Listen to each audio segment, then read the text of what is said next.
Hello everyone, this is Dipang Ahari, Assistant Professor of English Literature. Previous video में मैंने आपको Macbeth के act fifth scene fifth को detail में explain किया था। हमने उस एक्ट फिफ्थ सीन फिफ्थ में देखा था कि मैकबेथ को यह न्यूज़ मिलती है कि उसकी वाइफ लेडी मैकबेथ की डेथ हो गई है और वह यह सुनकर बहुत ही दुख होता है, बहुत ही ग्रीफ फील करता है और उसे फील होता है कि इस लाइफ का कोई मतलब नहीं है।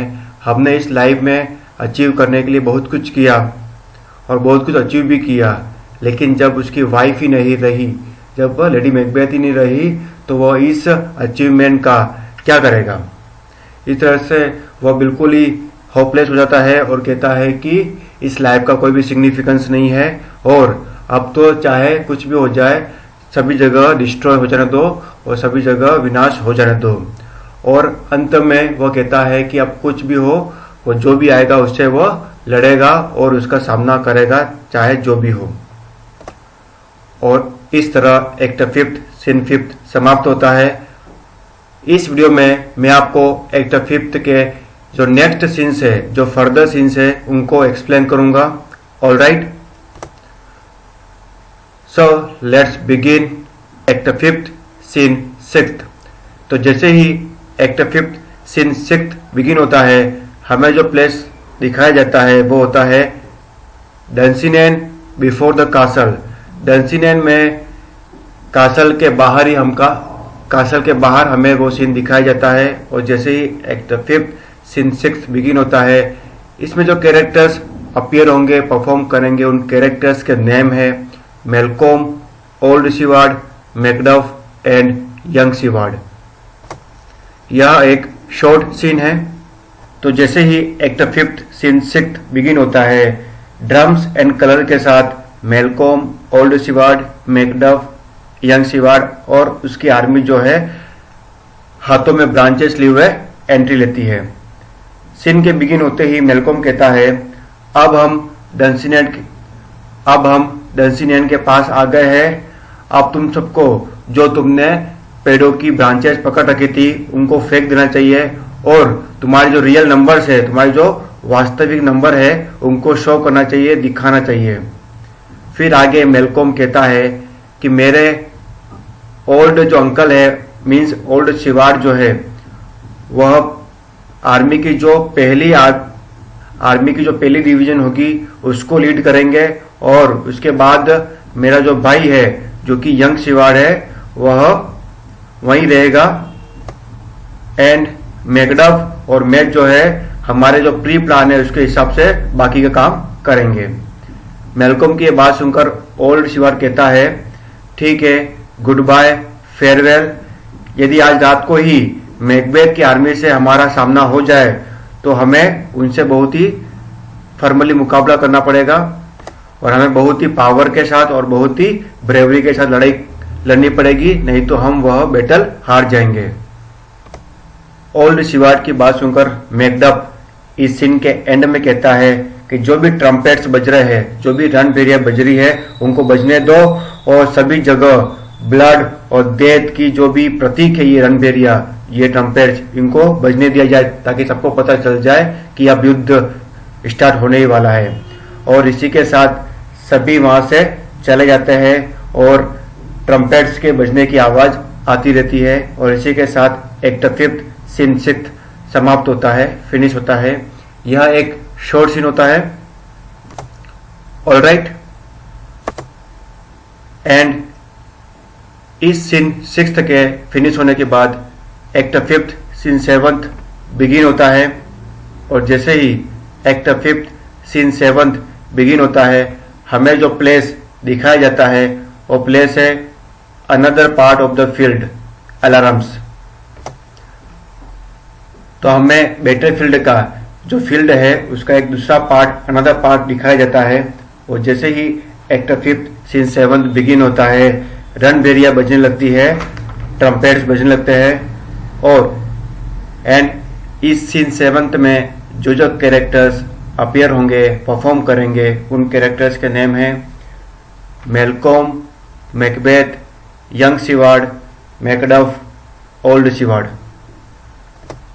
ऑलराइट, तो जैसे ही एक्ट 5 सीन 7 बिगिन होता है, रणभेरियों की आवाज के साथ, ट्रम्पेट्स की नॉइज के साथ मैकबेथ की एंट्री होती है। मैकबेथ स्टेज पर एंट्री लेते ही बोलना शुरू करता है, उन सब ने मुझको बिल्कुल ही हेल्पलेस बना दिया है। मुझे लग रहा है जैसे कि मैं एक खूंटे से बंधा हुआ एक बियर हूँ, एक भालू हूँ, और मैं कहीं भी बचकर नहीं भाग सकता, और मुझे मेरे दुश्मन का, मुझे मेरे एनिमी का मुकाबला करना ही पड़ेगा, उसका सामना करना ही पड़ेगा। फिर मैकबेथ चिल्लाकर कहता है कि ऐसा कौन सा पर्सन है, ऐसा कौन सा व्यक्ति है जो कि एक वुमन से बोर नहीं हुआ हो, ऐसा कोई भी नहीं है। मैं ऐसे पर्सन से छोड़कर, मैं ऐसे व्यक्ति को छोड़कर किसी से भी नहीं डरता। ऐसा मैकबेथ कह ही रहा होता है, तभी वहां पर यंग सिवार्ड की एंट्री होती है। यंग सिवार्ड मैकबेथ को पूछता है, what is your name? Macbeth उसका क्वेश्चन सुनकर रिप्लाई करता है, अगर तुम एक बच्चे से हो और अगर तुम मेरा नाम सुनोगे तो थर थर कांप जाओगे। लेकिन यंग सिवार्ड उसको रिस्पॉन्स देता है, वह कहता है, नहीं, अगर तुम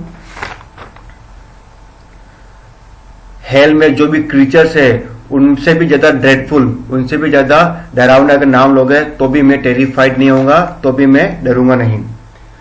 तो मैकबेथ यंग सिवार्ड को बताता है कि मेरा नाम मैकबेथ है।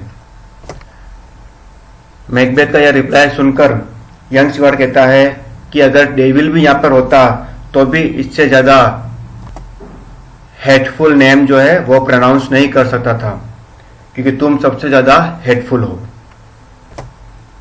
यंग सिवार्ड की बात सुनकर मैकबेथ रिप्लाई करता है, हाँ, तुमने मेरे से ज्यादा ड्रेडफुल नेम, मेरे से ज्यादा भयानक नाम कभी नहीं सुना होगा।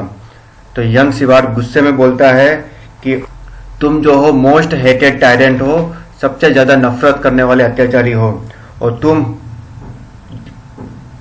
तुम झूठ बोलते हो, और अपनी तलवार के नोक पे मैं तुमको दिखा दूंगा कि तुम झूठ बोल रहे हो।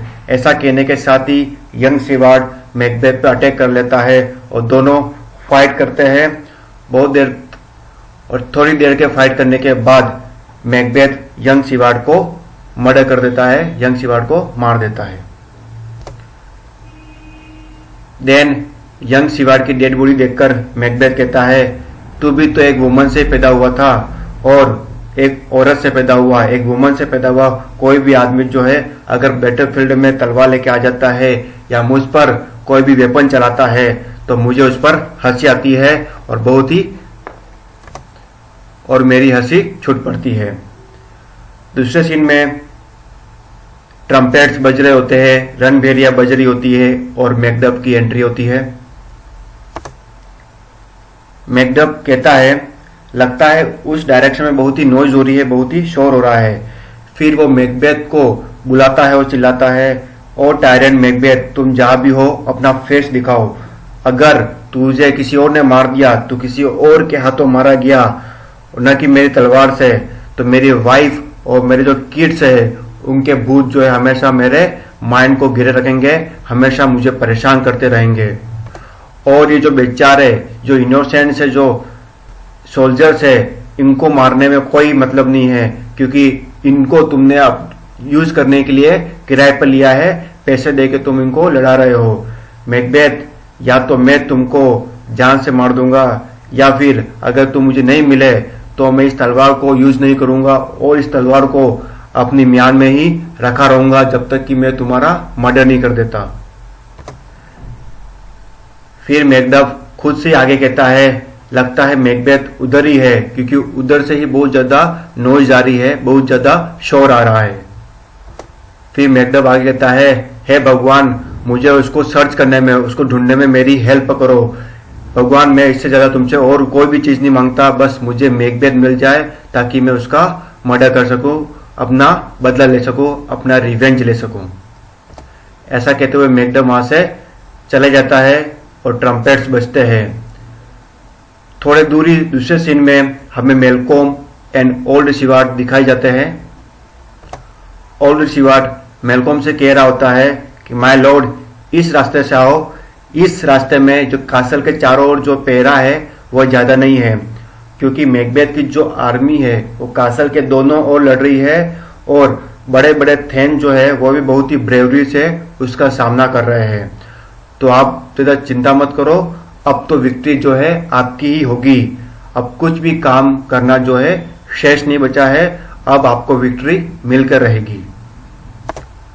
मेलकॉम ओल्ड स्वर्ड की बात सुनकर रिप्लाई करता है, हमने तो दुश्मन के सोल्जर्स में भी ऐसे सोल्जर्स को भी देखा है जो कि मुझे लगता है कि वो भी हमारी तरफ से ही लड़ रहे हैं। तो मेलकॉम ये कहना चाहता है कि जो मैकबेथ के सोल्जर्स है वो भी इनडायरेक्टली मेलकॉम का साथ दे रहे हैं। मेलकॉम की ये बात सुनकर इस एक्ट 5 सीन 7 के एंड में ओल्ड स्वर्ड कहता है, ठीक है मेरे स्वामी, अब इस कासल में प्रवेश कीजिए, एंटर कीजिए। और इसी के साथ ओल्ड स्वर्ड और मेलकॉम जो है वहां से कासल में एंट्री कर लेते हैं और इसी के साथ ट्रम्पेट्स बजने लगते हैं और एक्ट 5 सीन 7 समाप्त होता है, फिनिश होता है। ऑलराइट, सो इस वीडियो में मैंने आपको एक्ट 5 के 6th सीन और 7th सीन को बहुत ही डिटेल में एक्सप्लेन किया है, समझाया है। और एंड नेक्स्ट वीडियो में मैं आपको एक्ट 5 के सीन 8th और सीन 9th लास्ट सीन्स को एक्सप्लेन करूंगा और इसी के साथ मैकबेथ के ड्रामा को फिनिश करूंगा। Alright, so thank you for watching this video.